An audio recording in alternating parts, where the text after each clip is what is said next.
ध्यान उभे विटेवरी सुंदरत ध्यान उभे विटेवरी सुंदरत ध्यान उभे विटेवरी सुंदरत ध्यान उभे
हॅलो हॅलो हॅलो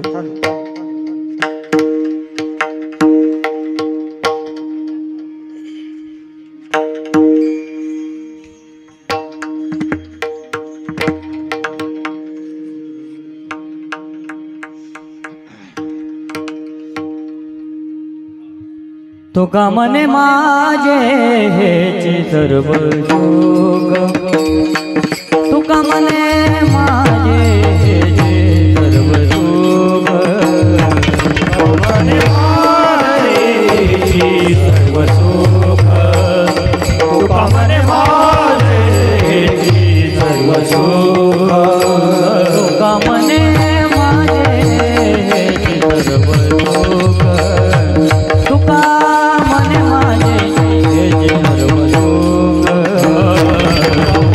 माझे हेचे सर्व सुख तुका मने माझे हेचे सर्व सुख माझे नाचे मुख आवडे माझे नाचे मुख आवडे तुळसी हार गळा कासे पीतांबर तुळसी हार गळा कासे पीतांबर आईला से आवडी आईला से आवडी तुळसी हार गळा कासे पीतांबर तुळसी हार गळा कासे पीतांबर आवडे निरंतर चिदान आवडे निरंतर चिदान तुळसी हार गळा कासे पीतांबर तुळसी हार गळा कासे पीतांबर आवडे निरंतर हे चिदान आवडे निरंतर हे चिदान तुळसी हार गळा कासे पीतांबर तुळसी हार गळा कासे पीतांबर विठोबार कुमारी विठोबार कुमारी विठोबार कुमारी विठोबार कुमारी विठोबार कुमारी विठोबार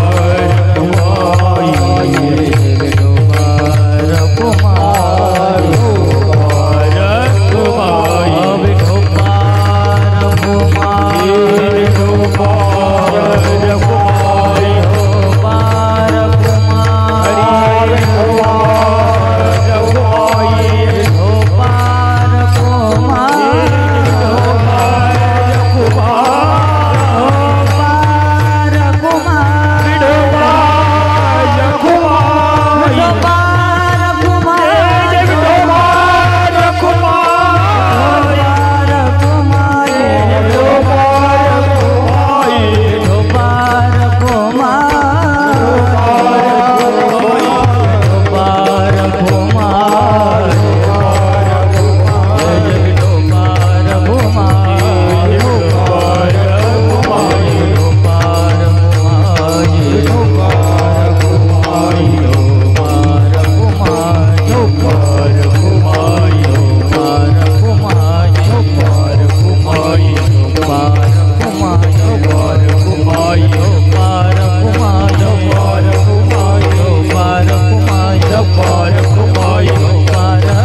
hello hello hello hello hello hello hello best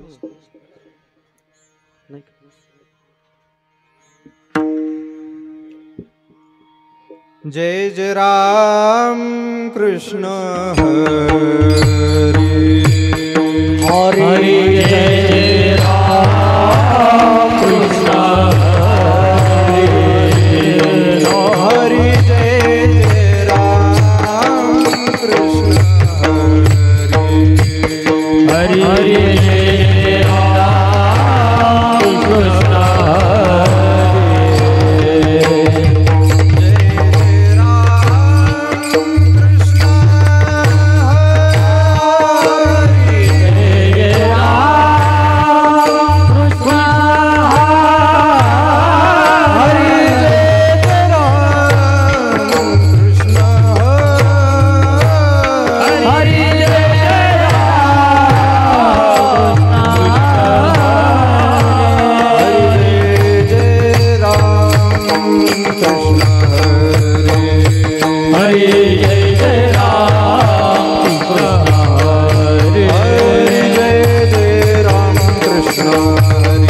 हरे हरे जय राम कृष्ण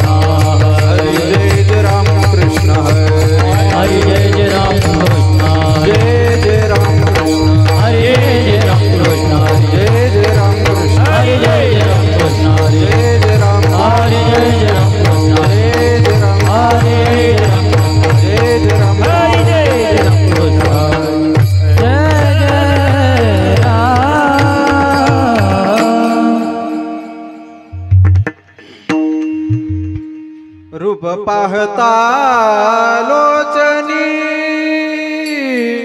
लोचनी रूप पाहता लोचनी लोचनी रूप पाहता लोचनी लोचनी रूप पाहता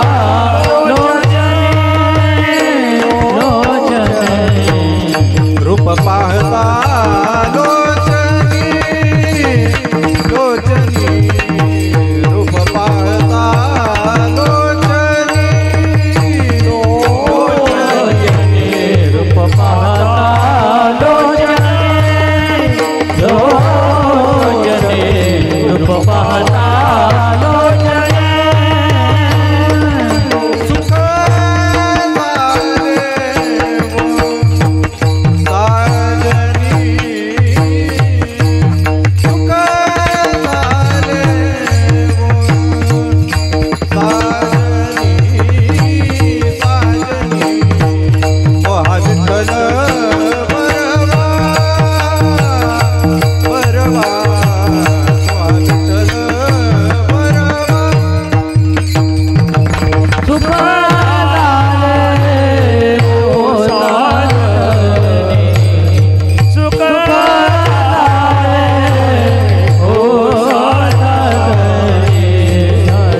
विठ्ठल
जय जय राम जय जय राम कृष्ण हरि जय जय राम कृष्ण हरि जय जय राम कृष्ण हरि जय जय राम जय जय राम जय राम।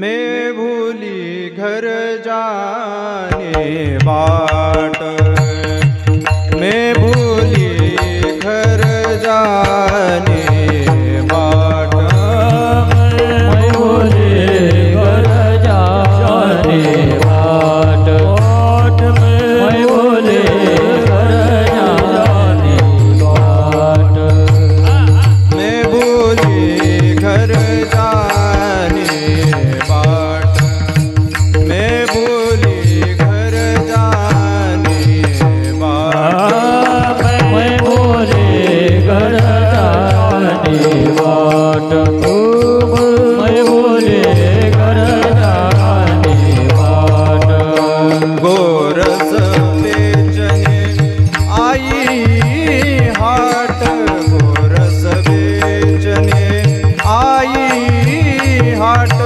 कान्हा रे मन मोहन लाल कान्हा रे मन मोहन लाल गोरस बेचने आई हाट गोरस बेचने आई हाट कान्हा रे मन मोहन लाल कान्हा रे मन मोहन लाल सबही बिसरूं देखे गोपाल सबही बिसरूं देखे गोपाल कान्हा रे मन मोहन लाल कान्हा रे मन मोहन लाल सबई बिसरू देखे गोपाल सबई बिसरू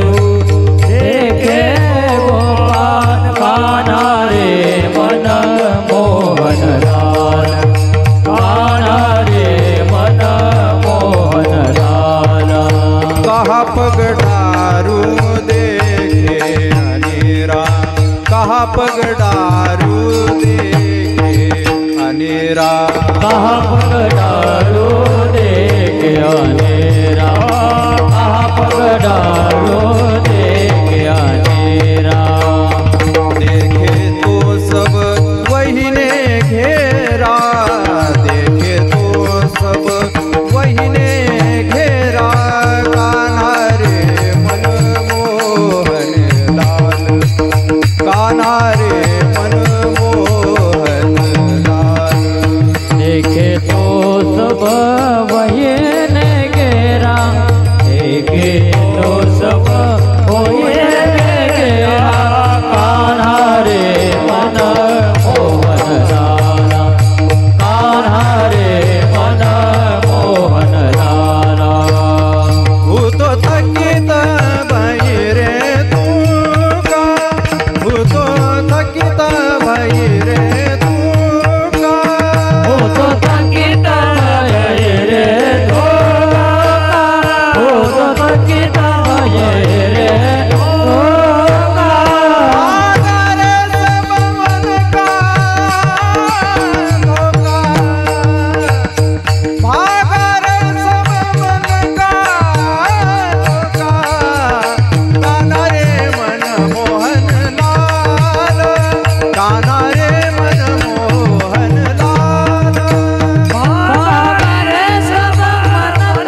बार घुमाए।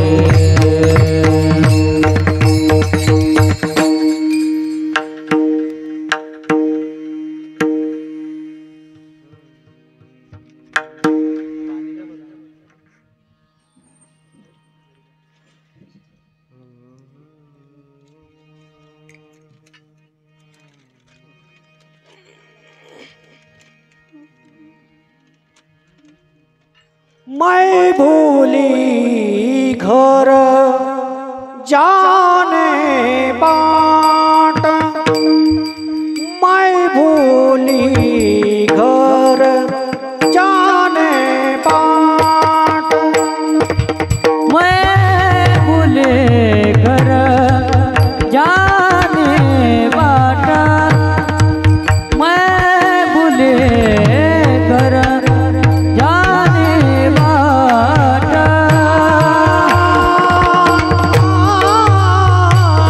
मैं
गोपाल सब ये बेसरो बेजरो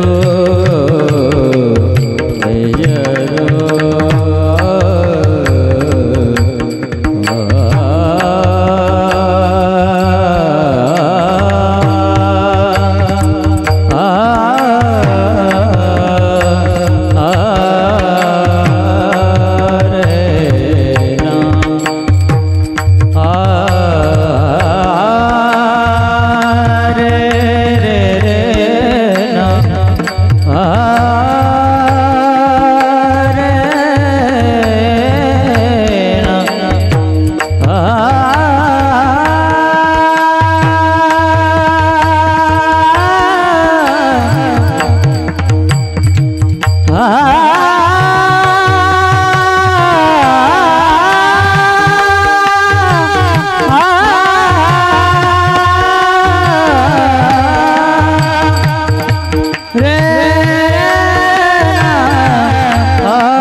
जाने बाट, मैं भूली घर जाने बाट, गोरस बेचने आई हाट।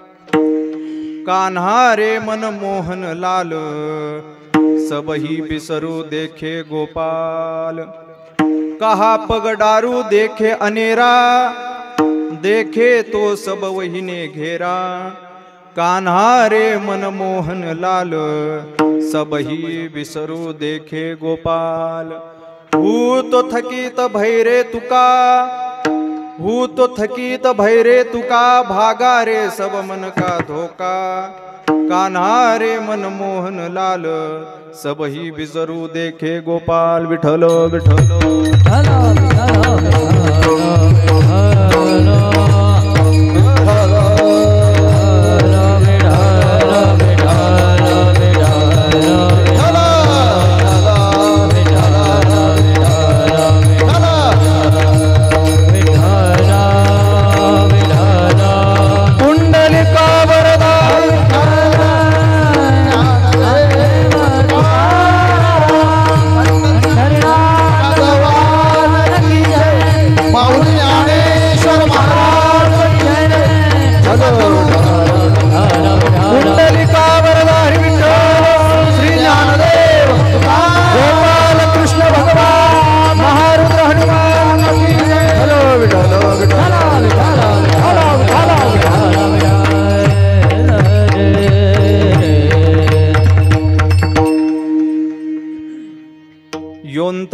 उपदिश्य मम वाचमिमां प्रसुप्तां सञ्जीवयत्यखिलशक्तिधरस्वधाम्नाम् अन्यांश हस्तचरणो श्रवणत्वगादि प्राणान्नमो भगवते पुरुषाय तुभ्यं मनोजवं मारुततुल्यवेगं जितेन्द्रियं बुद्धिमतां वरिष्ठं वातात्मजं वानरयूथमुख्यं श्रीरामदूतं शरणं प्रपद्ये घ्यावी घ्यावी माझी सेवा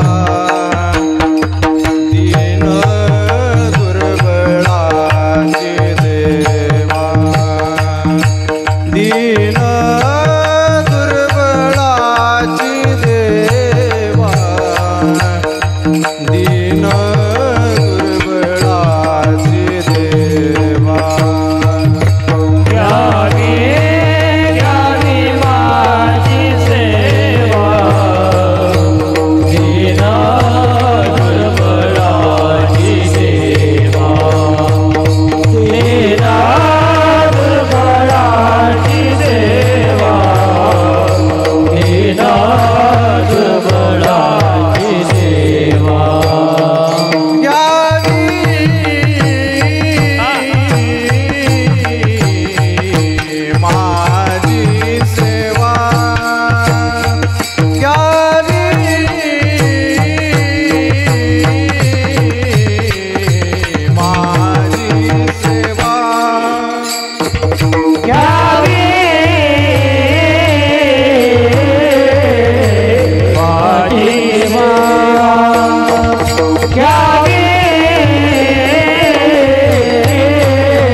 घर जाने बाट गोरस बेचने आई हाट कान्हा रे मन मोहन लाल सबही बिसरू देखे गोपाल प्रस्तुस्थळी संप्राप्त सेवेकरता निवडलेला अभंग विश्ववंद्य जगद्गुरु श्रीमंत श्री तुकाराम महाराज यांचा 4 चरणाचा उत्कृष्ट अशा प्रकारचा अभंग असून या अभंगाद्वारा श्रीमंत श्री तुकाराम महाराज एका उच्च स्थितीत असणाऱ्या गवळणीचा स्वानुभव प्रकट करतात. विठ्ठल विठ्ठल गेल्या 7 वर्षापासून आपल्या या मळेगाव थडी ना कोळगाव थडी ते कन्फ्युजच होऊ राहिलं. तिथं फाट्यावर विचारलं मी कोळगाव थडी मळेगाव थडी म्हटलं हे मळेगाव थडी ना हे कोळगाव थडी तर ते मला तिकडे जायला लावत होते. मी पुन्हा पत्रिका पाहिली ते कन्फ्युजच होऊ राहिलं कोळगाव मळेगाव कोळगाव मळेगाव. आता परत सांगा कोणतं आहे? कोळगाव मळेगाव आहे ना इथं माहिती आहे ना मला. हे मळगाव आहे ना हे कोळगाव आहे कन्फ्युजच होते कैवल्य महाराज. बरं कोळगाव थडी आपल्या या कोळगाव थडीमध्ये श्री महारुद्र हनुमान मंदिराच्या वर्धापन दिनानिमित्त चालू असलेला हा अखंड हरिनाम सप्ताह या गावामध्ये प्रथम येण्याचा योग आला. आपल्या गावातील असणारे श्री अनंत महाराज वागचौरे इथलेच ना तुम्ही. तसेच आमचे मार्गदर्शक हरिभक्त परायण कैवल्य गुरुजी शहाजापूरकर आणि तुम्हा सर्व ग्रामस्थांच्या आग्रहाने हा सेवेचा आलेला मान आणि तुमच्या सर्वांचा झालेला दर्शनाचा लाभ. विठ्ठल विठ्ठल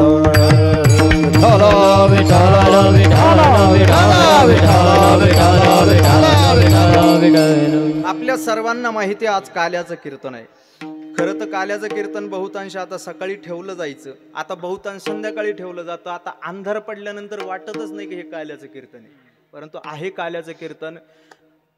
परंपरेमध्ये श्री एकनाथ महाराजांच्या परंपरेत नाथ षष्टीचा जो काला असतो तो संध्याकाळीच होत असतो, त्यामुळे याला काही कुठल्याही प्रकारचं बंधन नाही आहे. काल्याचं कीर्तन आहे.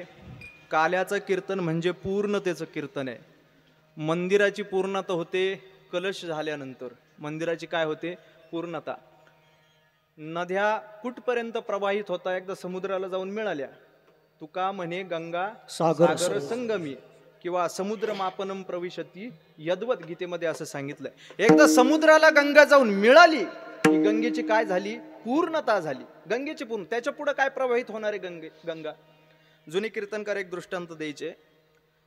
एका शाळेमध्ये गुरुजींनी प्रश्न विचारला, म्हटले आपली गोदावरी कुठं उगम पावते? तर मग एकाने हात वर केला, उभा राहिला. म्हटले गुरुजी गोदावरी ना ब्रह्मगिरीत पर्वतावरती त्र्यंबकेश्वरी इथे उगम पावती. वा छान. पुढं ती कुठं जाते? पुढं ती येते कुशवार्तामध्ये. वा छान. पुढं ती येते नाशिकला रामकुंडामध्ये. वा वा वा. पुढे काय नाही, अशीच कोळपेवाडीच्या जवळून जाती पुढं मराठवाड्यामध्ये. वा वा छान. पुढं नाथसागरामध्ये उतरती, तिचं पाणी येतं. पुढं अशीच वाहत मराठवाड्यातून ती थोडीशी दुसऱ्या राज्यामध्ये घुसते, कर्नाटकमध्ये.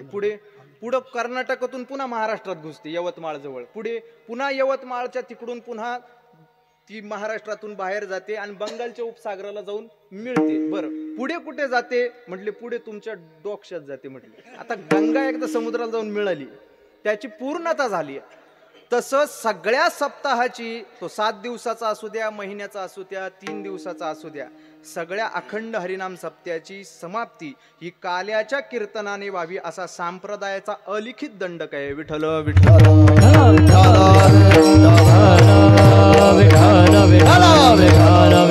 ते पण काल्याच्या कीर्तनाला भगवान कृष्णाच्या चरित्राचा उच्चार करावा लागतो. विचार करायचा नाही, आचार करायचा नाही, करायचा तो उच्चार करायचा. भगवान कृष्णाने जे गोकुळामध्ये चरित्र केलं त्या चरित्राचा फक्त उच्चार केला जातो. आता भगवान कृष्णाचा जो अवतार आहे तो अवतार 8वा आहे. तसं गर्ग संहितेनुसार 6 भागामध्ये त्याचं विभाजन आहे. अंश, अंशांश, थोडीशी पेटी स्वरच धरा बाबा, एक तर स्वर धरा, फक्त स्वर धरा, बारीक धरा, एकदम बारीक धरा. अंश, अंशांश, आवेश, कला, पूर्ण आणि पूर्णोत्तम असे 6 अवतारे. श्रीमद भागवतामध्ये 24 अवतारांचं विभाजन दिलंय. आपला वारकरी संप्रदाय 10 अवताराला धन्यता देतो, त्यापैकी हा असणारा 8वा अवतार म्हणजे भगवान कृष्णाचा. आणि या कृष्णाचा आज चरित्राचा उच्चार करायचे, बाकी कोणत्याही प्रकार नाही. कारण इतर कीर्तनाचा विधी वेगळा आहे. इतर कीर्तनामध्ये नाथ महाराजांनी मर्यादा घालून दिल्या आहेत. भक्ती ज्ञाना विरहित इतरा गोष्टी न कराव्या, गोष्टी न कराव्या, प्रेम भरे वैराग्याच्या युक्ती विवराव्या, प्रेम भरे वैराग्याच्या युक्ती विवराव्या. भक्ती ज्ञाना विरहित इतरा गोष्टी न कराव्या, गोष्टी न कराव्या, प्रेम भरे वैराग्याच्या युक्ती विवराव्या,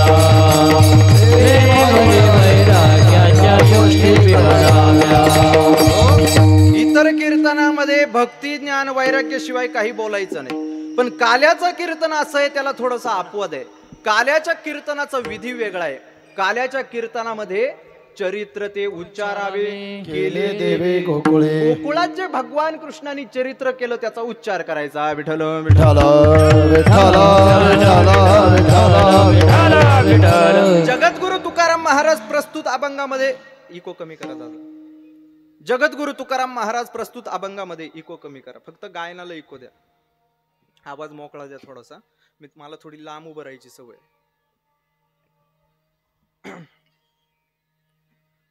एका उच्च स्थितीमध्ये असणाऱ्या अधिकारी गवळणीचा या अभंगात स्वानुभव प्रकट केलेला आहे. काय आहे? देवाचं जे स्वरूप आहे हे अवर्णनीय आहे. ते लवकर सहजासहजी कोणाला समजत नाही. म्हणून तर भगवान श्री ज्ञानेश्वर महाराजांनी भगवंताला कानडी अशी उपमा दिली आहे. कानडिया विठोबा कानडिया, बहु आवडसी जीवापासून. या कानडिया याचा अर्थ न कळणारा असा आहे. कळत नाही भगवंताचं स्वरूप, मग त्याला जाणण्याचा प्रयत्न भल्या भल्यांनी केला. वेदाला असं वाटलं की आपण अपौरुषीय आहोत म्हणून आपण त्याला जाणण्याचा प्रयत्न करू, म्हणून वेद जाणण्याकरता भगवंताला गेला. नाथ महाराज म्हणतात वेद जाणो गेला पुढे मौना बला, ते गुह्य तुझला प्राप्त कैसे. तो जाणण्याकरता गेला पण त्याला देवाचं स्वरूप कळालं नाही, देव नेमका काय ते कळालं नाही. आणि खरं तर भल्या भल्यांनी देवाचं स्वरूप जाणण्याचा प्रयत्न केला पण तो कोणालाही लवकर सहजासहजी कळालं नाही. शास्त्रांनी गाण्याचा प्रयत्न केला, जाणण्याचा प्रयत्न केला, पुराणांनी जाणण्याचा प्रयत्न केला. महाराज वर्णन करतात वेदाधिक श्रमले न कळे जया पार, वेदाधिक श्रमले न कळे जया पार, वेदाधिक श्रमले न कळे जया पार, वेदाधिक श्रमले न कळे जया पार, शास्त्रांशी निर्धार न कळे,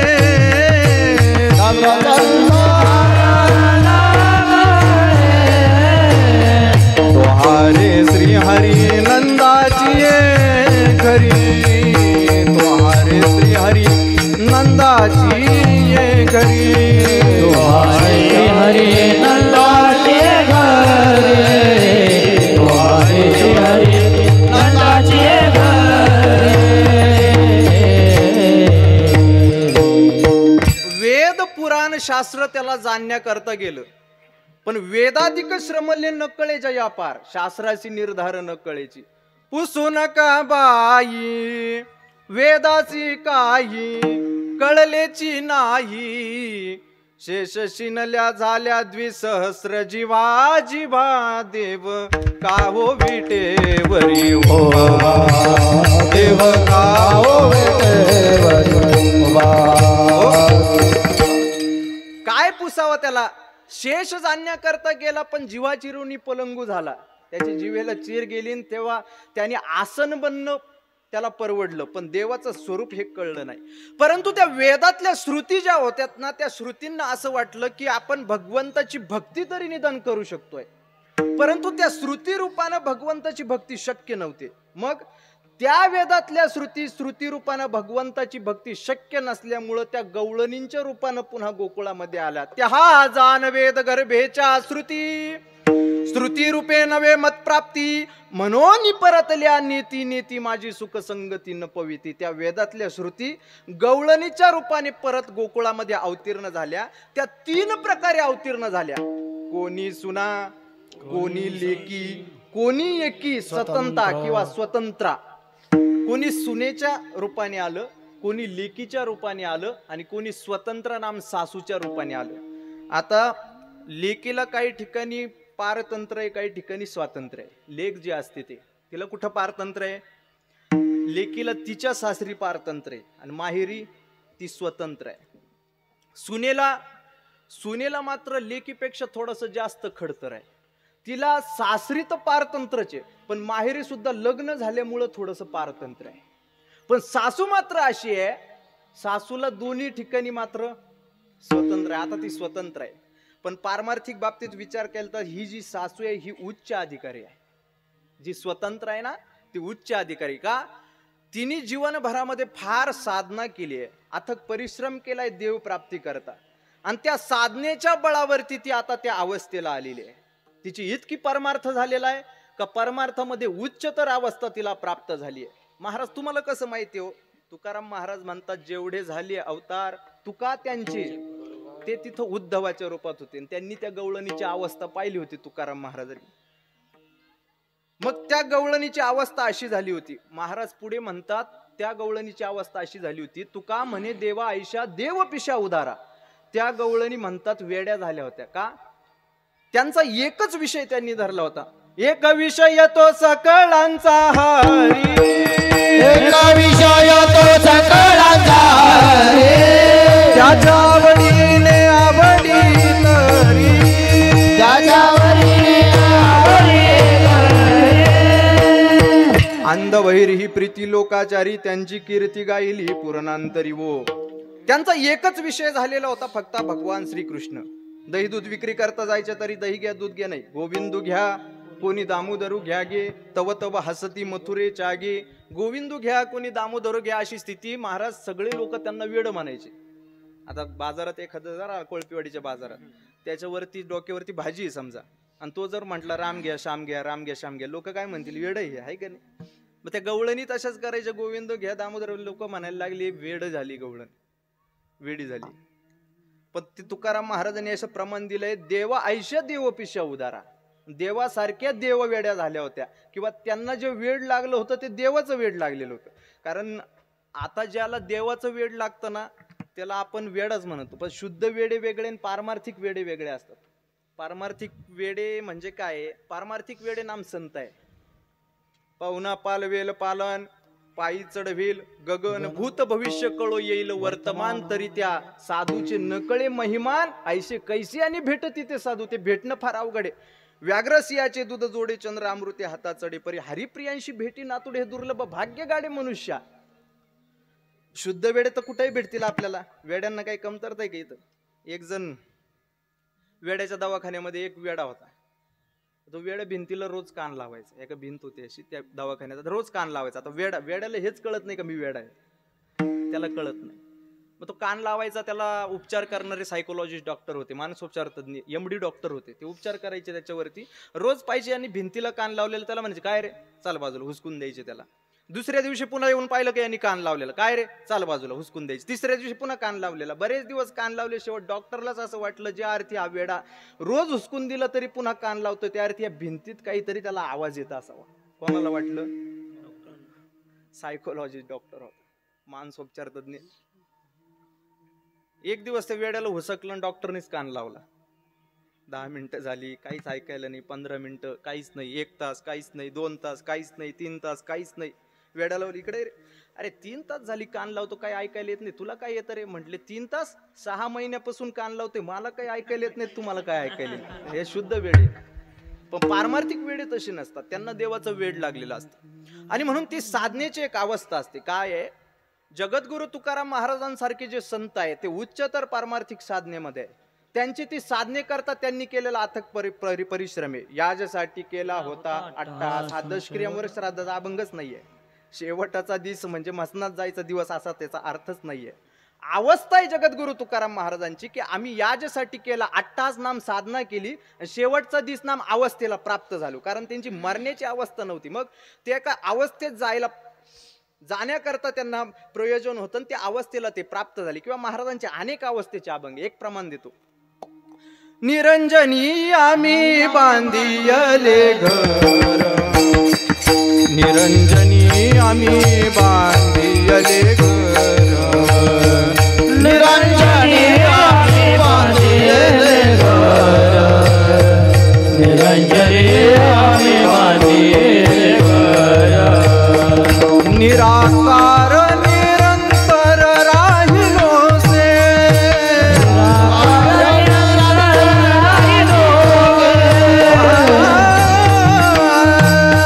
निराकार निरंतर राहिलो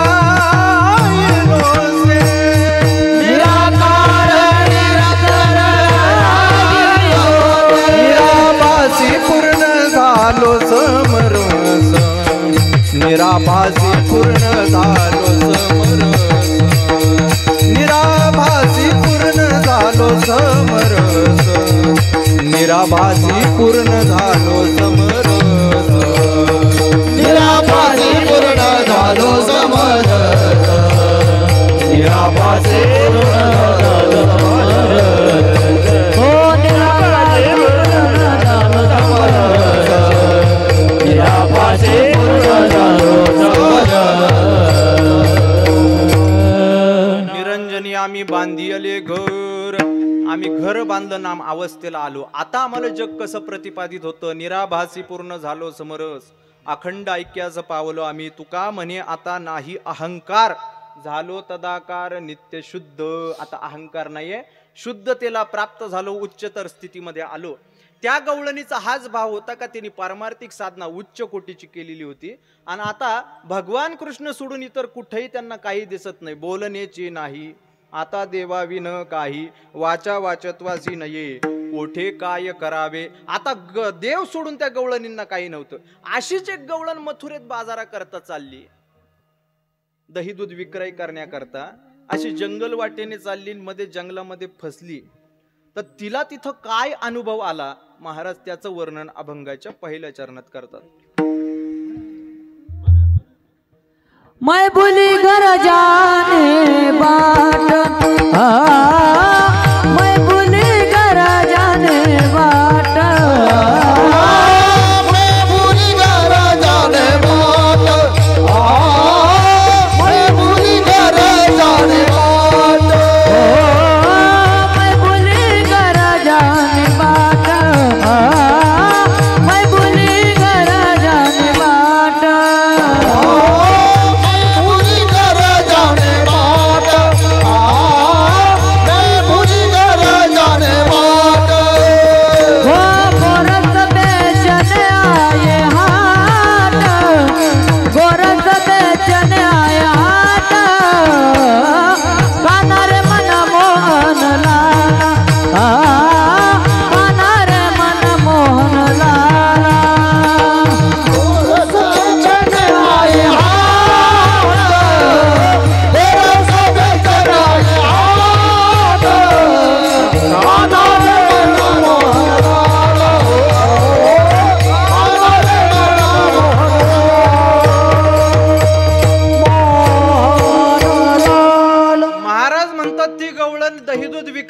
मथुरेमध्ये चालली आणि तिला असा अनुभव आला. महाराजांनी वर्णन केले, मैं भूली घर जाने बाट, गोरस बेचने आई हाट.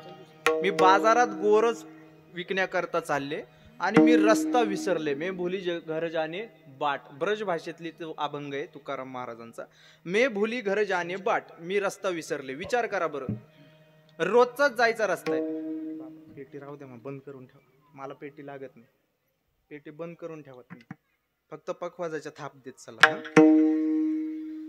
बर, रोजचाच रस्ता. आता समजा इथून कोळपेवाडीला जायचा रोजचा रस्ता आहे की नाही, किंवा कोळपेवाडीहून कोपरगावला जायचा रोजचा रस्ता आहे की नाही, आहे की नाही.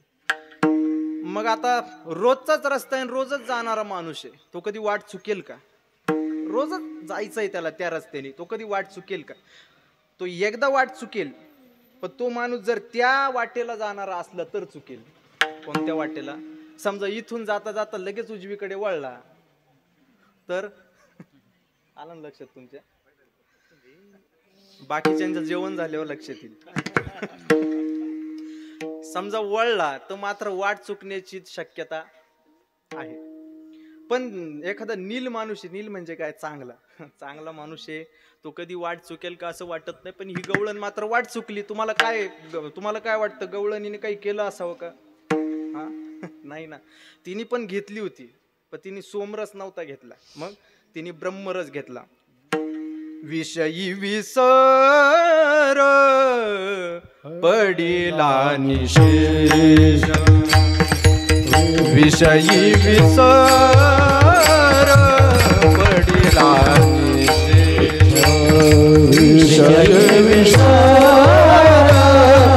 पडिला निशेष, विषयी विसर पडिला निशेष. अंगी ब्रह्मरस ठसावला, अंगी ब्रह्मरस ठसावला, ठसावला. माझी मज झाली अनावर वाचा, माझी मज झाली अनावर वाचा. अंगी ब्रह्मरस ठसावला, अंगी ब्रह्मरस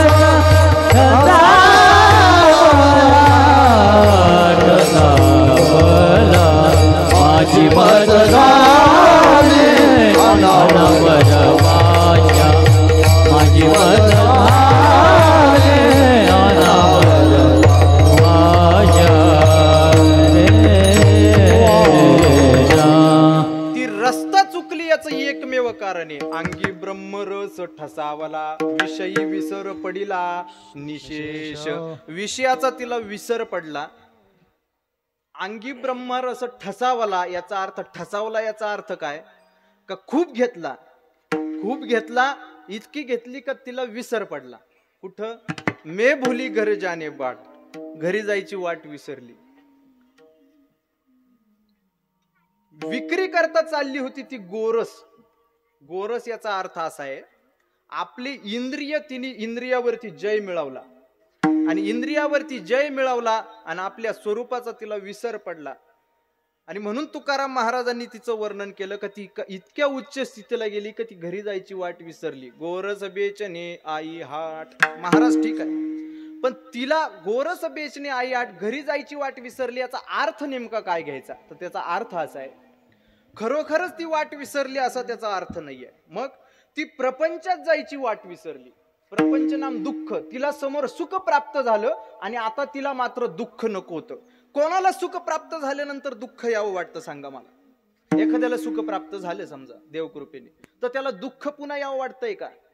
आलेलं सुख कायमचं यावं वाटतं आणि गेलेलं दुःख कायमचं जावं वाटतं. एखादा डायबिटीस वाला समजा माणूस आहे, आता आपल्याकडे स्वीट मध्ये काय आज बुंदी. आता बुंदीचं डायबिटीसचं समजा वावडाचे, मग आता त्या बाबाला डायबिटीस वाल्याला बुंदी खायची आहे समजा. आता इथं बरेच असतील डायबिटीसचे पेशंट. त्यांनी देवाला प्रार्थना केली की देवा ह्या पंक्ती पुरता माझा डायबिटीस घालव आणि उद्या सकाळी बीपी सह परत आण. असं कोणी म्हणतं का? सुख आलं ते त्याला यावं वाटतं, पण पुन्हा दुःख यावं वाटतं का? नाही. आलेलं सुख कायमचं यावं वाटतं, गेलेलं दुःख कायमचं जावं जर वाटत असेल तर ती म्हणती माझ्या समोर सुख आलं, मग आता दुःखात जायची वाट विसरले. दुःख नाम काय? प्रपंच. प्रपंचात विसरले. प्रपंच म्हणजे दुःखाचे ब्रह्म सत्य, बाकी जगत काय मिथ्या आचार्य प्रतिपादन करतात. प्रपंचामध्ये दुःख आहे हे संतांनी सांगायची गरज नाही, आपल्या प्रत्येकाला त्याचा अनुभव आहे. प्रपंचामध्ये किती प्रकारचं दुःख आहे. जन्मापासून मृत्यूपर्यंत जर प्रपंचात दुःखाचे, त्याच्यामध्ये सुख आहे काय? सुख अजिबात नाही. सुख पाहता जवा पाडे, दुःख पर्वता येवडे. सुख थोडंफार मिळेल कदाचित सुख, पण सगळे शाश्वत सुखी असं पूर्ण सुखी कोणी नाही. एखाद्याचं लग्न जमत नाही, 12 वर्षापासून पत्रिका पाहू राहिला, मृत्यू षडाष्टक योग, गुणच कमी पडतात, एक नाडी दोषच येतो, पत्रिका जमत नाही, जमली पत्रिका तर पोरगीच हो म्हणून सांगत नाही, काहीतरी त्याला अडथळे येतात. आणि मग 12 वर्षानंतर त्याचं लग्न जमतं, जमल्यानंतर त्याला सुख प्राप्त होतं, पण ते सुख शाश्वत सुख मानावं का? मग ते सुख न टिकणार आहे, टिकत नाही ते सुख. कालांतराने त्या सुखाचा नाश होतो, कारण सुखाच्या संबंधाने त्याच्याजवळ स्थिरता नावाचा गुणधर्म असला तर ते सुख शाश्वत सुख. मग प्रपंचामध्ये सगळं दुःख आहे, मी सांगायचीच गरज नाही. महाराजांनी अनेक प्रमाणे दिले. संसार दुःख मूळ. हो जाऊ दे, आपल्याला विषयच घ्यायचा नाही तो आता. कृष्णाचं चरित्र आहे, पण विषय काय? प्रपंचामध्ये दुःख. एक सांगू महाराज, प्रपंचात दुःख ही गोष्ट बाजूला ठेवा. एक सांगतो, एक ऐका. प्रपंचात दुःख आहे ना ही गोष्ट बाजूला ठेवा. अजून एक पुढे जाऊन सांगतो, एक वाक्य लक्षात घ्या. परमार्थात केलेली कोणतीही कल्पना जीवाला सुख देते आणि प्रपंचातली कोणतीही कल्पना जीवाला दुःख देते. विठ्ठल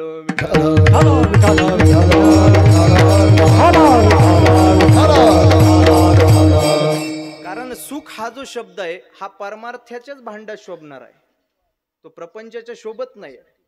असं म्हणतात की वाघिणीचं दूध आहे, ते जर गोळा करायचं असेल तर पितळाचं भांड लागतं, सोन्याच लागतं का? कदाचित कोणी प्रयोग केलेला नाही आजपर्यंत. तुम्ही ऐकलेलं आहे, मी फक्त ऐकलेलंच की त्याला सोन्याचं भांड लागतं. कदाचित मला असं वाटतं, मी फार प्रयोगशील प्रॅक्टिकल करणारा माणूस आहे, मला असं वाटतं की एखाद्याने प्रयोग करावा. सोन्याचं भांड माझ्याकडून काय कैवल्य गुरुजी, एवढं म्हणा, एवढं सोन्याचं भांड देईल तुम्हाला, पण वाघिणीचं दूध कोणी आणायचं? तुम्ही कोणीतरी आणा तुमच्यापैकी. एवढं सोनं, तुम्ही म्हणाल सोनं एवढं महाग आहे, तुम्ही एवढं त्याची काळजी करू नका. तुम्ही घरी बायको मला लाडानी सोन्याच म्हणते, मी दिलेलं कोणतंही भांड सोन्याचंच असणार. असं म्हणतात की ते वाघिणीचं दूध लोखंडाच्या भांड्यात जर घेतलं छिद्र पडेल, चांदीच्या छिद्र पडेल, पितळाच्या छिद्र पडेल, ते सोन्याच्याच भांड्यात टिकतं. तसं सुख हा जो शब्द आहे ना हा परमार्थाच्याच भांड्यात टिकतो, प्रपंचाच्या नाही. विठ्ठल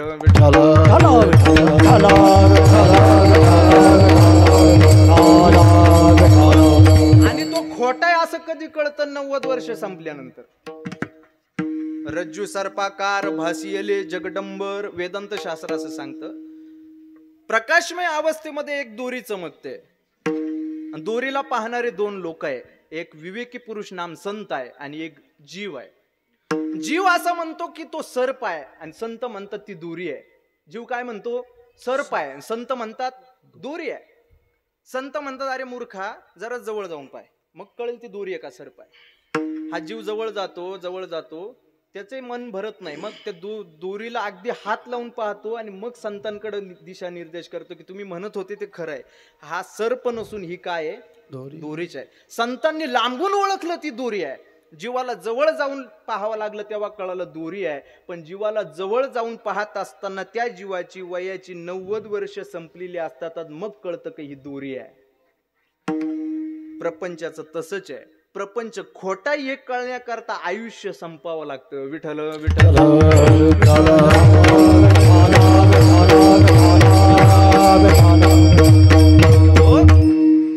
तिला दुःखामध्ये जायचं नव्हतं, ती दुःखात जायची वाट विसरली.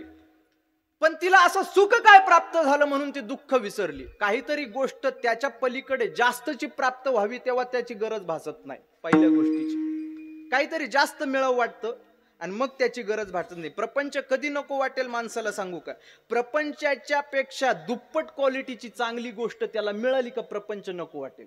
एक उदाहरण देतो आपल्याला. काय झालं, एका गावामध्ये एकाच बाबाचं 7ही दिवस कीर्तन. किती दिवस? 7ही दिवस एकाच बाबाचं कीर्तन. मग आता त्या कीर्तनाकरता गर्दी व्हायची. एक म्हातारा असा खांबा जवळ बसायचा पाठ लावून, पण तो 9:45च्या दरम्यान झोपून जायचा.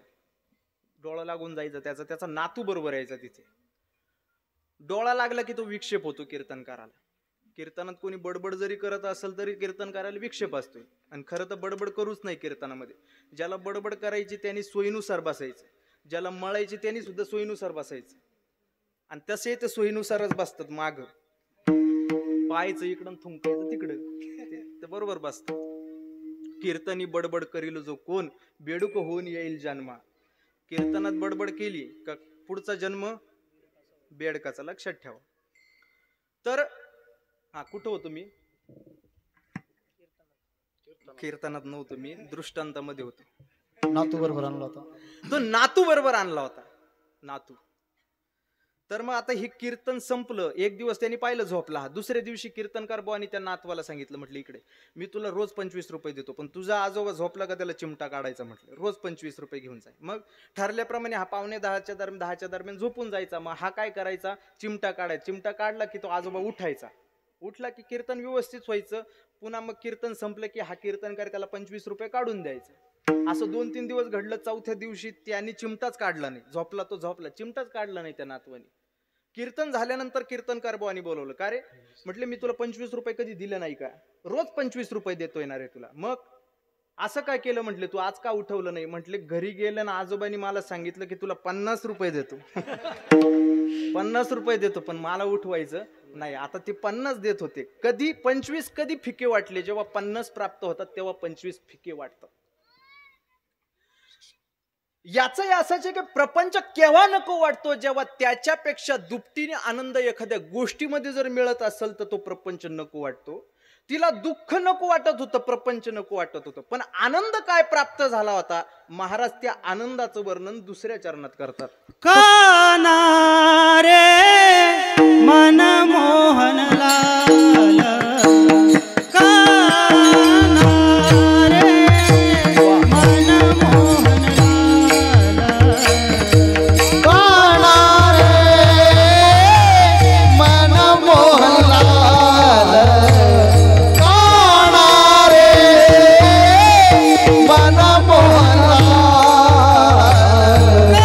काना रे मन मोहन लाल, काना रे मन मोहन लाल, काना रे मन मोहन लाल, काना रे मन मोहन लाल, सबही विसरू, सबही विसरू, देखे गोपाल, काना रे मन मोहन लाल, काना रे मन मोहन लाल. तिला असं सुख प्राप्त झालं. महाराज म्हणतात तिच्या समोर देव उभा राहिला. कान्हा रे मन मोहन लाल. देव उभा राहिल्यामुळं सबही विसरू देखे गोपाल, ती तिचं सर्वस्व विसरली. सर्वस्व विसरणं याचा अर्थ आहे विषय विसरणं. जे आपल्या मागं विषय आहे ते विसरणं याला काय म्हणतात? सर्वस्व विसरणं. विषय का विसरले पाहिजे? ती सर्वस्व का विसरली? ज्या वेळेला देव समोर येतो ना त्यावेळेला सर्वस्व विसरला नाही तर उपयोग होत नाही, उद्धार होत नाही. देव जर समोर आहे ना आपण विषयामध्ये असलो तो उपयोग नाही. मंदिरात जात असताना निदान तंबाखूचा विडा तोंडातला फेकून जावा का घेऊन जावा? विषय त्याग करून तिथं मंदिरात गेलो पाहिजे. किमान त्या पिरियड मध्ये तरी विडी उडू नये. काही काही मंदिरातच बसतात बट्ट्या लावत. देव समोर असताना विषयाचा त्याग करावा. विषयाचा का त्याग करणं? जीवनामध्ये विषयाचा त्याग केला. एक सांगतो महाराज, आपण जर आता विषयिक सुखाचा त्याग केला नाही तर आपल्याला पारमार्थिक सुख कधीच प्राप्त होऊ शकत नाही. विषयिक सुखाचा त्याग हवा. विषय हा विष या शब्दापासून बनलेला आहे. विषय विषाचा करिता भडी मारू, गोड परमार्थ लागे कडू. विषय जीवामध्ये आले का गोड असणारा परमार्थ सुद्धा त्याला कडू लागतोय. पण लक्षात घ्या, विषय जरी तुम्हाला चांगले दिसत असले तरी अंतरंगाने मात्र ते फार वाईट आहे. विषयाचे समसुख बेगडाची बाहुली, अर्भाची सावली जाईल रया. ज्ञानेश्वर महाराजांनी सांगितलंय विषयाचं समसुख बेगडाची बाहुली. पूर्वी यात्रेमध्ये बाबा तुमच्या वेळेस जास्त खेळणी नसायची. बेगडाच्या बाहुली आठवतं का तुम्हाला? आठवतं? मला नाही, आम्हाला नाही आठवत. आमच्या वेळेला आले मेड इन चायनाचं सगळं. रामाच्या खाली सुद्धा मेड इन चायना. मला वाटत मेड इन अयोध्या आहे राम. कृष्णाच्या मूर्तीच्या खाली मेड इन चायना. पण बाबा त्यांच्या वेळेस बेगडाच्या बावल्या असायच्या ना बाबा तुमच्या वेळेस? यात्रेमध्ये बाजारामध्ये बेगडाच्या बावल्या मिळायच्या. बेगड बावली म्हणजे काय तर माती आणि शेणापासून बनवलेली बावली असायची आणि त्याच्यावर चमकीदार कागद नाम बेगड लावला जायचा. अशी सुंदर दिसायची ती बावली. तर त्यावेळेला ते एक जण बाजारामध्ये त्याच्या मुलाला घेऊन गेला. त्या मुलाने फार हट्ट केला, बाबा मला बाहुलीच घ्यायची. म्हटलं बाहुलीच घ्यायची. म्हटलं अरे कशा करता पैसे घालवतो? नाही, मग त्यांनी पायच आपटायला सुरुवात केली बाजारात. आणि मग कशी पैसे त्यांनी ती बेगडाची बावली घेऊन दिली. घरी मुलगा घेतला. खेळता खेळता खेळता त्या मुलांनी काय केलं, ती जी बावली ती तोंडात घातली. लहान पोरग तोंडात घातली पण वरचा बेगड सरकला ना आत काय गेलं? महाराजांनी तो दृष्टांत दिलाय, विषयाचे समसुख बेगडाची बाहुली. विषय म्हणजे तसाच आहे. तो जरी चांगला दिसत असला तरी तो घेण्याकरता जर प्रवृत्त झालो तर आत तोंडामध्ये काय जाणार आहे? शेणच जाणार आहे. आणि म्हणून विषयाचा त्याग करणं फार गरजेचं आहे. नाम विषय म्हणजे विषच आहे. विषयाचा जसा त्याग केला जातो ना तसा विषयांचा सुद्धा त्याग करावा लागतो. आणि म्हणून तिने विषयाचा त्याग केला. सबही बिसरू देखे गोपाल, का कानारे मनमोहनलाल. तिच्या समोर भगवान श्रीकृष्ण उभे होते. आता त्या गवळणी समोर जर देव स्वतः उभा आहे तिची अवस्था काय होणार आहे? हरीने माझे हरिले चित्त भारवित विसरले, भारवित विसरले. हरीने माझे हरिले चित्त भारवित विसरले. आता त्यांनी चित्ताचा हरण केलंय. सगळे विषय निघून गेलेले. मग आता ती गवळण अशी म्हणती की मी इकडं पाय दिला तरी देव, तिकडं पाय दिला तरी देव. महाराज आता प्रमाण देऊ नका, प्रमाण नका देऊ, आपल्याला पुढे चरित्रात जायचंय अजून. इकडं पाय दिला तरी देव. महाराजांनी वर्णन केलंय, कहा पगडारू देखे अनेरा, देखे तो सब वहिने घेरा. कुठं पाय द्यावा? जिथं पाय दिला ते सगळं देवमय दिसायला लागलं. कारण देवाचा जो आकृतीबंध सांगितलाय तो सगळ्या जगामध्ये सांगितलाय. या सगळ्या चराचरामध्ये देव ठासून भरलेला आहे. लोकांना असं वाटतं की तो डोळ्याने दिसत नाही. विचार करा, नास्तिकवादी या जगतामध्ये फार आले. आपलेच लोक आपल्या धर्माला मानत नाही, आपलेच लोक आपल्या देवाला मानत नाही. त्यांना असं वाटतं की या जगात, त्यांना विचारा का रे बाबा तू देवाला का मानत नाही? त्यांनी एकच उत्तर द्यावं, तो दिसत नाही. चक्षुर्वै सत्यम, तो दिसत नाही म्हणून तो नाही, तो दिसत नाही म्हणून नाही. विचार करा, या जगामध्ये दिसत नाही म्हणून नाही म्हणायला गेलो तर अशा कितीतरी गोष्टी का जे दिसत नसले तरी मानाव्या लागतात. तिले तैलम, तिळातलं तेल दिसत नाही पण मानावं लागतं. कारण तिळातलं तीळ घासून घर्षण केलं तिळाचं की मग त्याच्यातलं तेल कळतं. फुलातला सुगंध कळत नाहीये, तो दिसत नाही, पण तो फुल तोडून नाकाजवळ आणलं की मग तो सुवास कळतो. हे फॅनचा वारा मला लागत नाही, इकडे करा थोडासा, थोडा इकडे करा. हा आता लागला पण दिसला का? मला नाही दिसला. मग तो मानायचा नाही का? अजून सोपं सांगतो, या बाई ह्या मरावीच्या तारा गेले, महाराष्ट्र राज्य विद्युत वितरण मरावी, म्हणजे त्यांचं कामच तसं राहतं. वायरमॅन लोक एकमेकात कधीच भांडत नाही. का?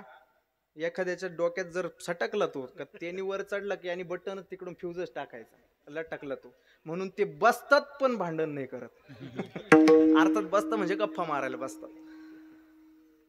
तर त्या मरावीच्या तारांमध्ये असं म्हणतात इतका करंट आहे या लाईट मध्ये की कोणी जर त्याला बोर्ड जरी लावलं तर जळून भस्म होईल, खाक होईल, इतका करंट आहे त्याच्यात.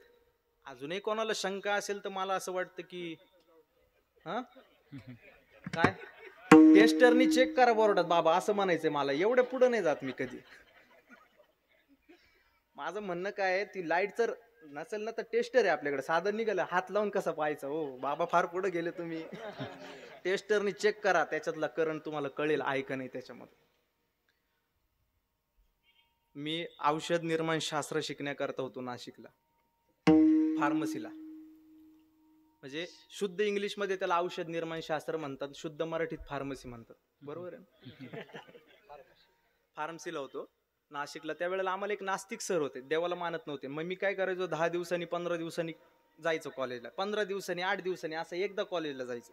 ते सर मला म्हणायचे की तू काय आमचं जावई का रे, अरे निदान आठवड्यातून 3 वेळेस येत जाय, 3 दिवस थांब. कशा करता सर, मी कीर्तना करता जातो, आमची परंपरा आहे, कीर्तनाला जावं लागतं बाहेर, मग कशाला इथं आला. मी सांगायचं सर माझं डोकं शिक्षणातही चांगलं चालतं म्हणून मी इकडेही आलो. म्हटलं हा का, कशावर कीर्तन करतो. आता ज्याला काहीच त्याच्यातलं नॉलेज नाही ना ते ह्याच प्रश्न विचार, कशावर कीर्तन करतो. एक दिवस असंच विचार, काय रे कीर्तन का, हो कशावर करतो. म्हटलं घोड्यावर करतो. तुम्हाला काय करायचं, कशावर करतो काय, अभंगावरच कीर्तन करतो, एवढं सुद्धा त्याला नॉलेज नाही, कशावर करतो काय उगीच. तर ह्युमन अॅनाटॉमी अँड फिजिओलॉजी नावाचा एक सब्जेक्ट होता आम्हाला, ह्युमन अॅनाटॉमी, मानवी सांगाड्याचं अध्ययन. तर त्यांनी एक प्रकरण वाचून यायला लावलं आदल्या दिवशी, दुसऱ्या दिवशी त्याचा तो सापळा आमच्या समोर ठेवला, मानवाचा सापळा. आणि मग त्यांनी सांगितलं, मग त्यांनी ओळख करून दिली सगळ्या सापळ्याची, दिस इज फिमर, लंग, जॉईंट, नी जॉईंट, फॅबुला वगैरे वगैरे. सगळं शिकून झाल्यानंतर प्रश्न विचारला, का रे मुलांनो काल वाचून यायला लावलं ते प्रकरण, काही माझ्याकडून चूक भुलीने शिकवायचं राहिलं. म्हटलं सर राहिलं तुमच्याकडून. काय म्हटलं सर तुमच्याकडून सगळं शिकवलं पण तुम्ही याच्यामध्ये मन दाखवलं नाही. काय दाखवलं नाही, मन दाखवलं नाही. म्हटलं अरे मूर्ख आहे का रे, अरे मन कुठं दिसत असतो का. त्यांना म्हटलं सर देव असा कुठं दिसत असतोय का, मन दिसत नाही तर देवही दिसत नाही. अशा गोष्टी मान्य कराव्या लागतात, ज्या दिसत नसले तरी मान्य कराव्या लागतात. आणि म्हणून चराचरामध्ये ते देवाचं अस्तित्व भरले. सर्वागटी राम सर्वभूती पाहे एक वासुदेव, सर्वभूती पाहे एक वासुदेव, सर्वभूती पाहे एक वासुदेव, सर्वभूती पाहे एक वासुदेव.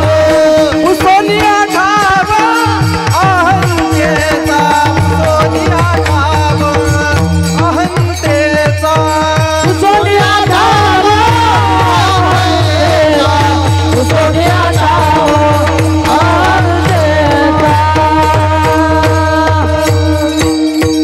हरी येथे रे हरी तेथे रे, हरी वाचून ठाव नाही कोठे रे, येथे रे हरी तेथे रे. कैसा बाहे जो भीतरू हरी, बिंबी बिंबला एक सूत्री. आता हरी बाहेर हरी, आता हरी, आता हरी बाहेर हरी. विठ्ठल जळी स्थळी भरला, रीता ठाव नाही उरला. जम्या दृष्टीने पाहिला विठ्ठलाची, विठ्ठला विठ्ठल म्हणता हरले भाव. सगळ्या चराचरामध्ये देवे, सर्वम खल्विदम ब्रह्मास्मी, सगळं देवे. अहम ब्रह्मास्मी, सोहम ब्रह्मास्मी, सर्वम खल्विदम ब्रह्मास्मी. म्हणून ती गवळण म्हणती, जहा कहा पगडारू देखे अनेरा, देखे तो सब वहिने घेरा. महाराज तुकाराम महाराज तर असं म्हणतात, ती थकली आणि तिच्या मनातला सगळा संभ्रम दूर झाला. अभंगाचं शेवटचं चरण, होतो थकीत बाई रे तू का, थकीत बाई रे तू का, थकीत बाई रे तू का.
काना रे मन मोहनला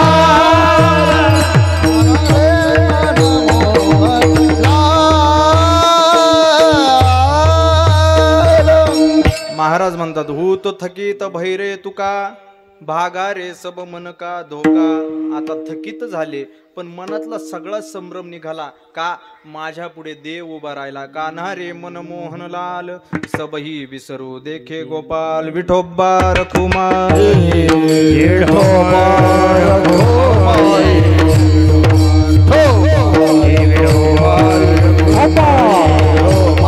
रखुमाई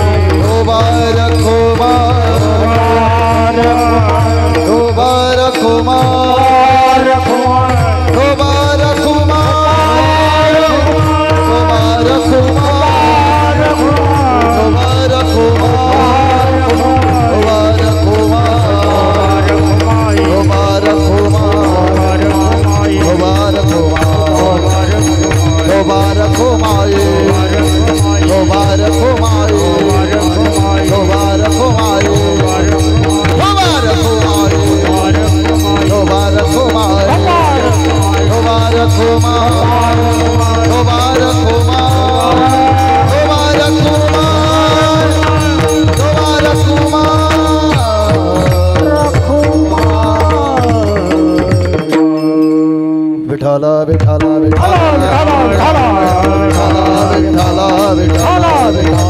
कुंडली कवरने हरि विठ्ठल ज्ञानदेव तुकारा पंढरनाथ भगवान ज्ञानेश्वर महाराज यवन सुधारुणा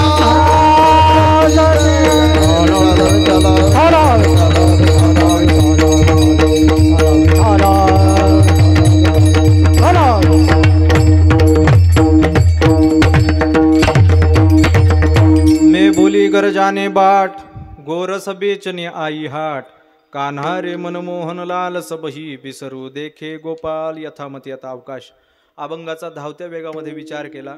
आपल्याला आज भगवान श्रीकृष्णाच्या चरित्राचा उच्चार करायचा आहे. भगवान श्रीकृष्णाने जे गोकुळामध्ये चरित्र केलं त्याचा उच्चार करायचा आहे.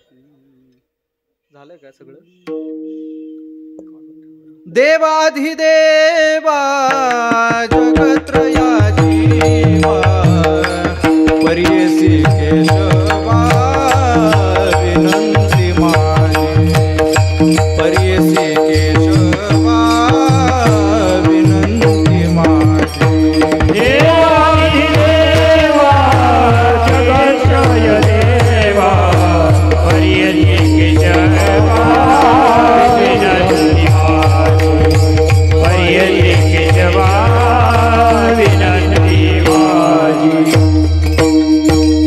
माझी वाणी तुझे वर्णी गुणनाम ऐसे देही प्रेम काही कळा. भगवान श्रीकृष्णाचा मथुरेच्या कारागृहामध्ये जन्म झालेला आहे.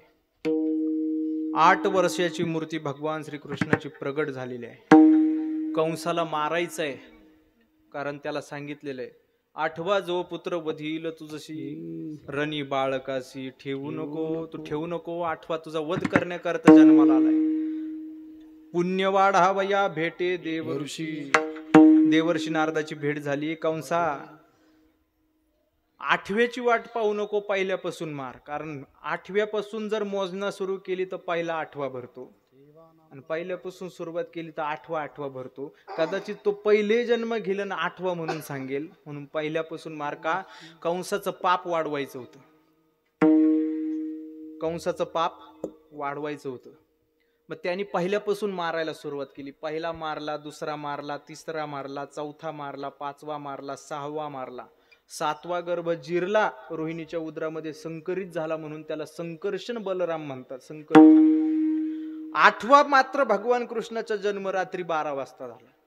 सगळी झोपलेली होती. कंस अगदी मद्यप्राशन करून झोपलेला होता. रोजच प्यायचा तो. भागवतात वर्णन आहे का असं काही? रोज कंस पित होता असं वर्णन आहे का भागवत? नाही ना.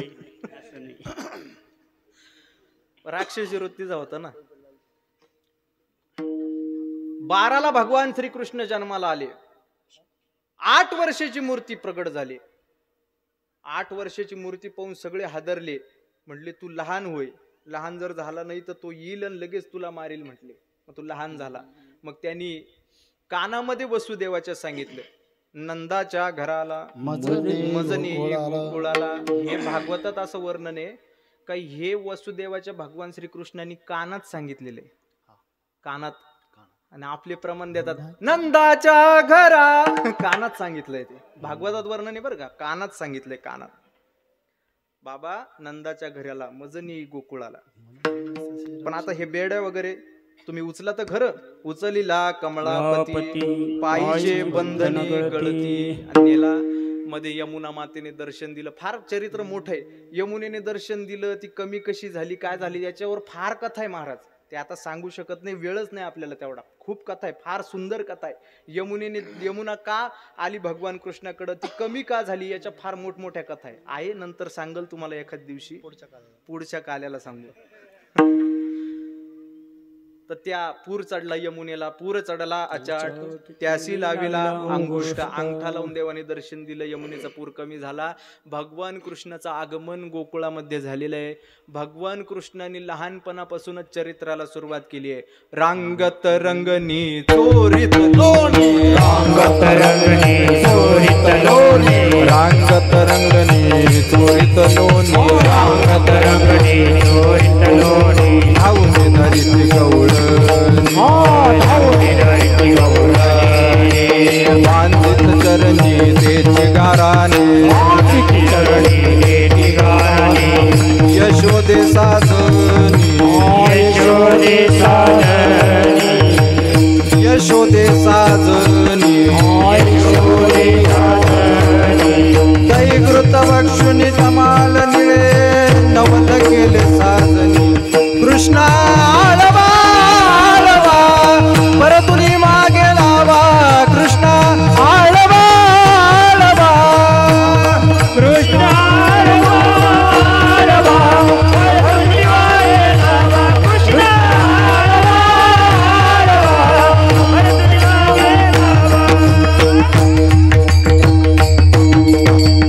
रांगत्या अवस्थेपासून देवाचं चरित्राला सुरुवात झाली आहे. रांगत रंगनी चोरीत लोणी. देवाचं चरित्र, संत महात्म्यांचं चरित्र हे फार लहानपणापासूनच सुरुवात होत असतं.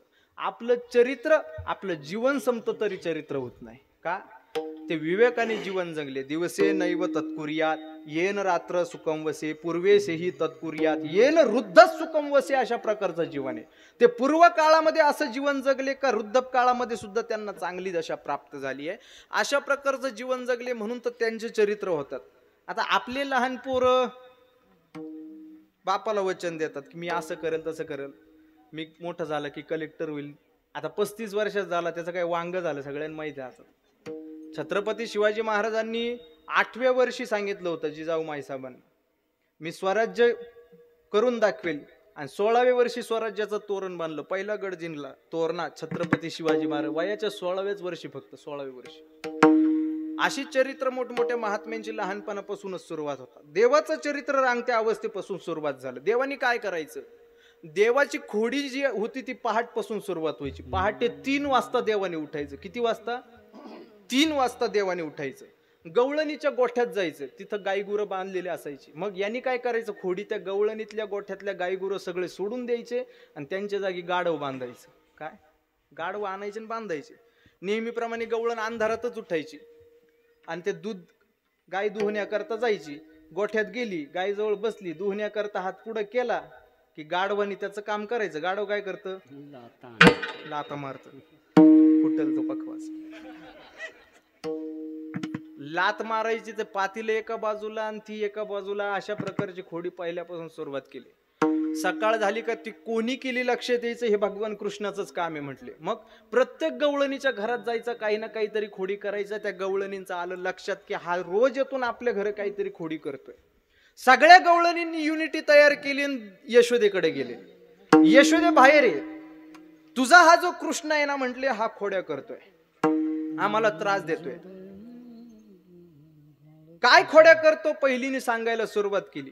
परवा आला अमुच्या घरा, दारी निजला होता म्हातारा, घेऊन टाकाचा डेरा सैरा फोडला त्यावरी. परवा आमच्या घरी आला, आमचा म्हातारा झोपला होता, यांनी ताकाचा डेरा घेतला, त्याच्या डेरीवर फोडला. डेरा फुटला पण म्हाताराही मेला. असं करतो. आता खरं ते लक्षार्थ असं आहे, डेरा फुडीला दंभाचा. त्याच्याकडे दंभ फार होत आहे, कारण भगवान कृष्ण चरित्र लक्षार्थाने घ्यावं, वाच्यार्थाने घेऊ नये. त्यांनी चोऱ्या केल्या पण ते कशा केल्या? कवाड भ्रांतीचे उघडिले, कुलूप मायेचे मोडिले, शिंके अविद्येचे तोडिले तुझ्या कृष्णी. शिंके तोडले पण अविद्येचे, डेरे फोडले पण दंभाचे फोडले, कवाड भ्रांतीचे उघडले, कुलूप मायेचे तोडले. असा लक्षार्थ आहे त्याचा. असं केलं का दुसरी गवळण सांगायला सुरुवात करते. दुसऱ्या गवळणीने आज सांगितलं, आमच्या गळ्यामध्ये हात घालतो काय म्हटले, आणि मुखासे मुख चुंबन घेसे, गळ्यामध्ये हात घाली. तिसरी आली, तिसरी म्हटले काय केलं सांगू काय? तिसरी आली धावोनी म्हणे ग बाई काय केले करणी. धावोनी ग बाई काय केले करणी. पतीची दाढी माझी वेणी, दोहीची काठ देवोनी. दाढी माझी वेणी, डोळीची काठ बाई कुणासी सुटेना, काठ बाई कुणासी सुटेना. यशोदा बाळा तुझा काना, तुझ्यावर तुझी काना.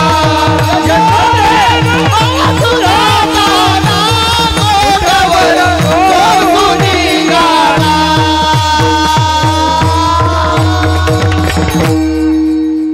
तिसरी अशी सांगायला लागली, म्हणे ग बाई काय केली करणी.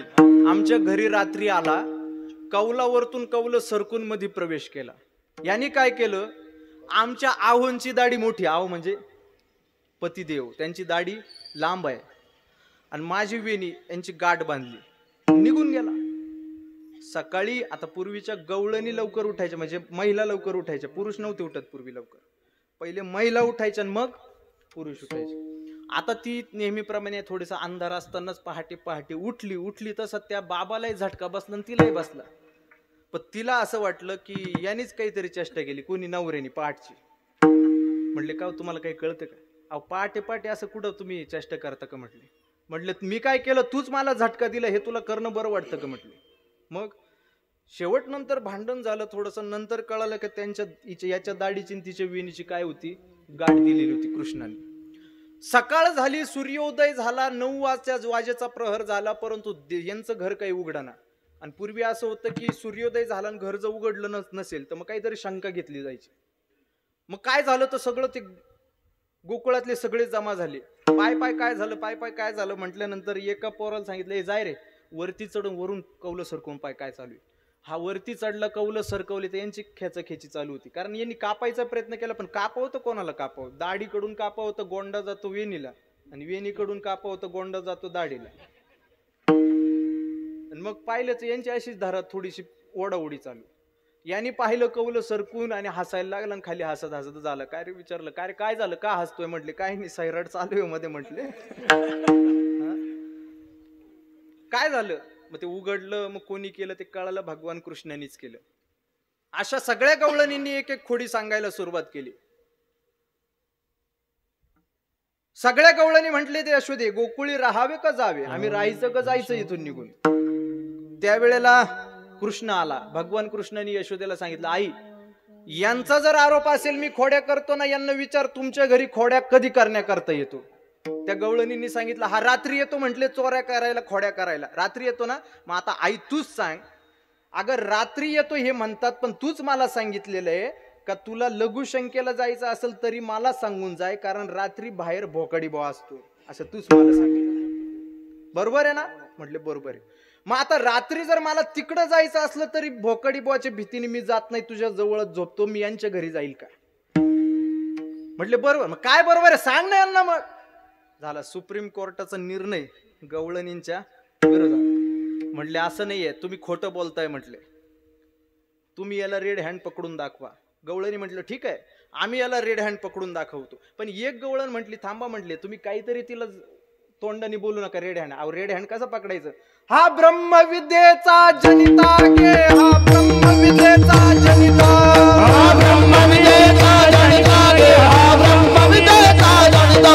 तुम्ही याला धरू पाहता गे, तुम्ही याला धरू पाहता, तुम्ही याला धरू पाहता गे, तुम्ही याला धरू पाहता.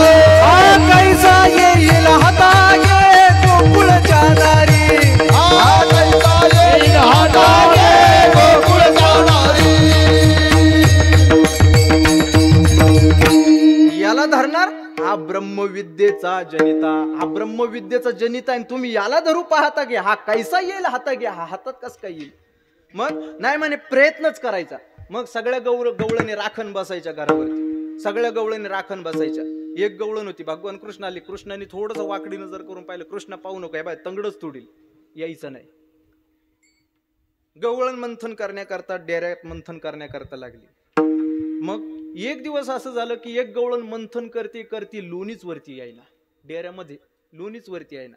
आता लोणी वरती यायना तर ते बरेच मंथन करता करता लोणीच यायना, बराच वेळ झाला. मग असं सासूला विचारला, सासूबाई लोणीच यायना, किती वेळचं मंथन करते? सासूनी म्हटली, उन्हविनी शिळबनी घाली ते परी ते लोणी येईना, काय झाले टोनी सासूबाई कळेना. आनंदल्या गवळणी गवळणी छंद छंद डोलती, आनंदल्या गवळणी गवळणी छंद छंद डोलती.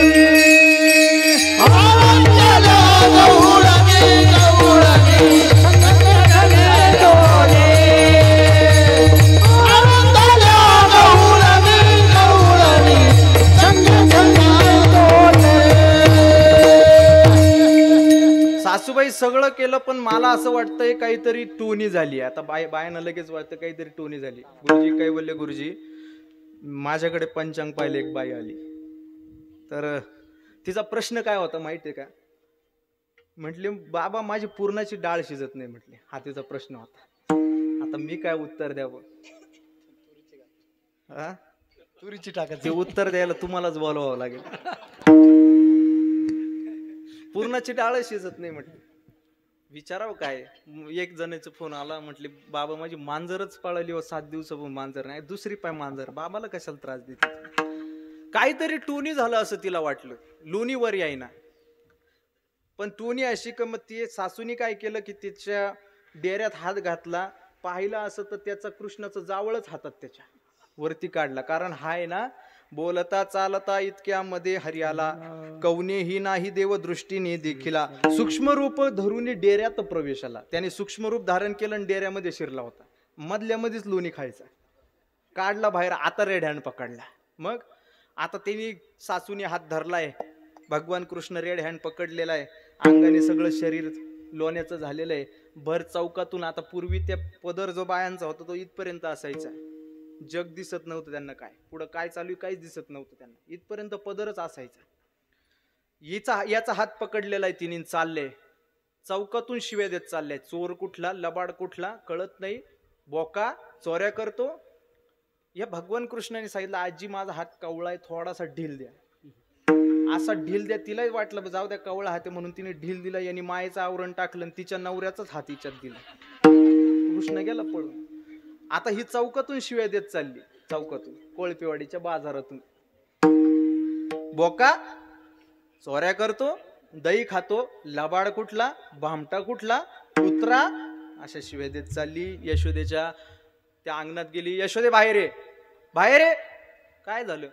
काय नाही, तू म्हटली रेड हँड पकडा. आबा रेड हँड पकडून आणलेला आहे म्हटले. तेवढ्यात कृष्ण आले तिथे यशोदेजवळ. रेड हँड पकडलाय, लबाड चोऱ्या करतो म्हटले, भामटा कुठला.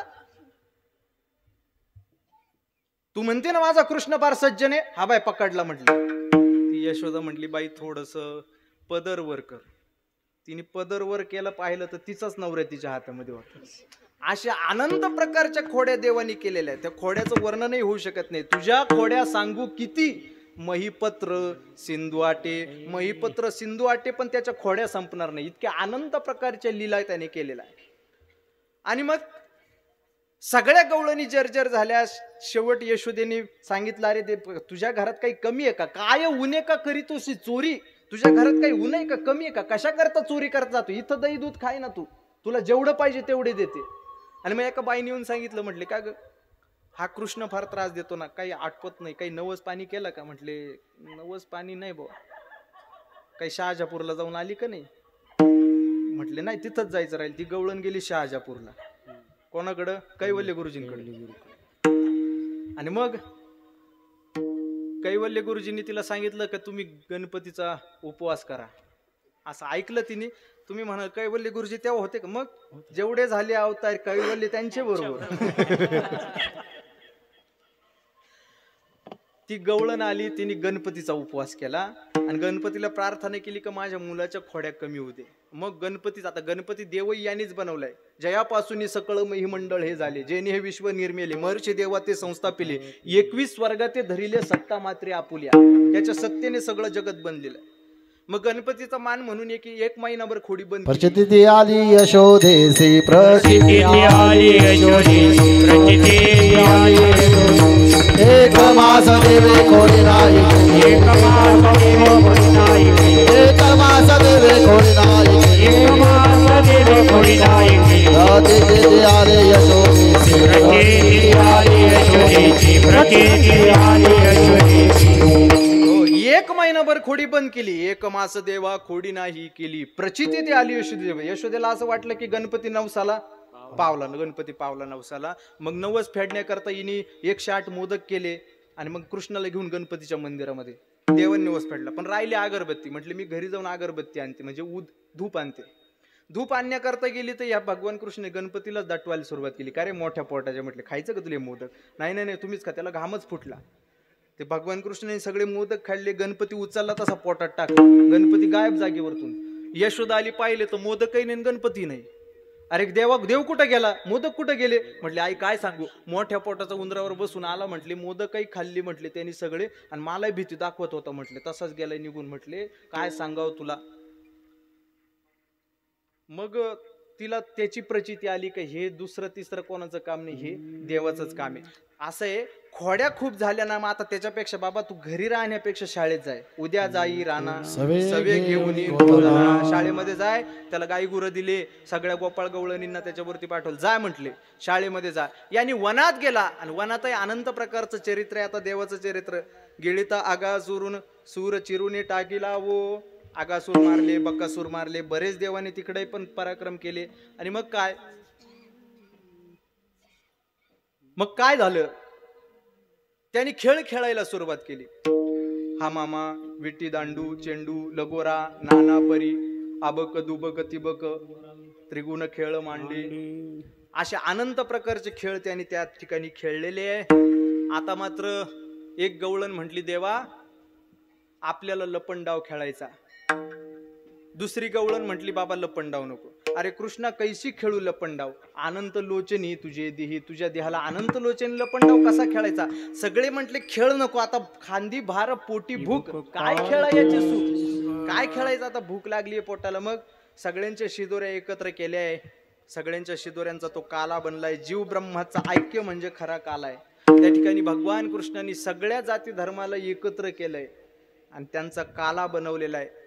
आणि तो कालाचा प्रसाद वाटण्याकरता घेण्याकरता इंद्रचंद्राधिक देव सुद्धा आले, पण नाही आजी ओस अमरावती काला पाहावया येते. देव विसरती देव भाव आल्याची या असे, देव जळी झाले मासे, पुसुनिया हाते टिरी सांगते एक. इंद्र चंद्रादिक देवांना सुद्धा तो काल्याचा प्रसाद मिळाला नाही. तो प्रसाद आपल्याला प्राप्त झाला. त्याचं वर्णन असं केलेलं आहे. विभ्रदद्वेनु जठरपटयो शृंगवेत्रे च कक्षे वामे पानु मश्रुन कवलं तत्फलांगिलेषु तिष्ठन् मध्ये स्वपति सुहृदो हासयन्नर्भविस्वै स्वर्गे लोके मिशिति भुभुजे यज्ञ भुक्पाल केली पुंडलिका वरदे हरी विठ्ठल श्री ज्ञानदेव गोपाल कृष्ण भगवान की जय. तो काल्याचा प्रसाद स्वर्गामध्ये वैकुंठामध्ये त्रिभुवनात त्रैलोक्यात कुठेही प्राप्त होत नाही. तो काल्याचा प्रसाद देव कृपेने संतांच्या कृपेने आपल्याला प्राप्त झाला. त्या संतांचं एक वेळेला भजन करूया. ज्ञानेश्वर माऊली ज्ञानराज माऊली ज्ञानेश्वर माऊली ज्ञानराज माऊली ज्ञानेश्वर माऊली ज्ञानराज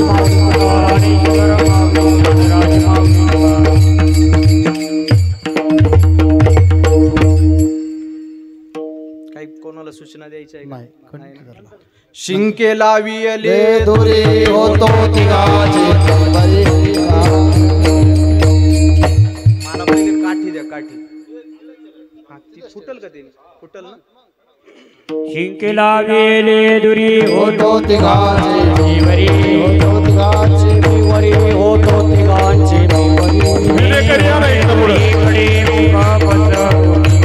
मुख पसरोनीकडे मुख पसरोनीकडे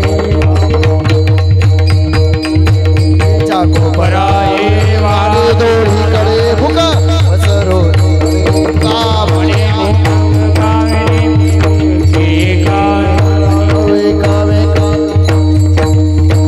कंठी धरला कृष्णमणी अवघाजने प्रकाश काला वाटू एकमेका वैष्णवनिका संभ्रम वाकोनिया ब्रह्मानिका वैष्णवनिका काला वाटू एकमेका वैष्णवनिका संभ्रम तुका म्हणे वो मंडळी आम्ही बळी बिघडालो काला वाटू एकमेका वैष्णवनिका संभ्रम हरे समाधान तुमचे देखील चरण मंदिरात आरती पेटवा. मंदिरात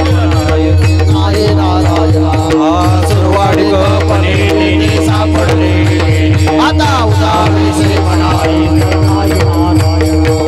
तुकामणे भोग गेला दिवारीला आता उदावे श्री म्हणाई करोनी आरती चक्रपाणी हो वाढते आधी पुरोनी हवस धन्य काळा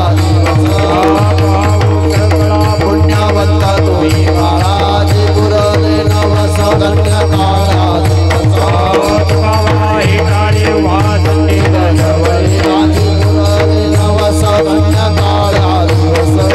सप्रेम आरती गोविंदा देव वाढते धन्य धन्य दे लोचना नित्य करते अवलोकन काळा प्रौढाने मुग्धाव वाढते परमानंदा धन्य धन्य दे लोचना नित्य करते अवलोकन नामामये केशवाते देखून राही लोचन धन्य धन्य दे लोचना नित्य करते अवलोकन योगे 28 विजेवरी उभा वामांगे रुक्माई दिसली जयगोबा वेणी परब्रह्मदेका चरणी वाणी